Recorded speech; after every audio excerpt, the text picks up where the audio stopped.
তো ট্রেনটা ধরে নিই। এবার আমরা সোজা উদ্দেশ্যে এই রোডটা পুরো চলে যাবে, মানে এই যে লাইনটা রয়েছে এই লাইনটা পুরো সোজা চলে যাবে নতুন শহরের উদ্দেশ্যে। তো আমি এখন আপাতত রেলটাকে চালু করে দিচ্ছি, বাট আমি পুরো রেলের কনসেপ্টটা দেখাচ্ছি না। কারণ হচ্ছে যদি আমি পুরোটা দেখাতে যাই অনেকটা বড় লং ভিডিও হয়ে যাবে এবং তোমাদেরও বিরক্ত লাগবে। কারণ এই রেলের প্ল্যাটফর্মের আশপাশে কিচ্ছু দেখানোর নেই। জাস্ট এই লাইনটা পেরোলে নতুন সিটিটা আছে আমাদের, যেখানে আমাদের স্টেডিয়ামটা তৈরি হচ্ছে সেই সিটিটা আছে। আমি জাস্ট ওই অবধি দেখাবো, তারপরে আমি আর দেখাবো না, আমি ডাইরেক্ট চলে যাবো আমাদের নতুন সিটির উদ্দেশ্যে। তো আমি অলরেডি পৌঁছেই গেছি, এই যে আমাদের নতুন সিটির দিকে আমরা অলরেডি পৌঁছে গেছি।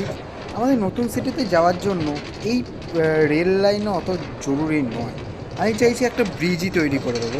তো যাই হোক, আমি নতুন এখানে আমাদের নন স্টপ, এখানে কিছু আমাদের স্টপ হবে না, তো একদম ডাইরেক্ট লাইন রয়েছে, তো আমরা ডাইরেক্ট লাইন চলে যাবে।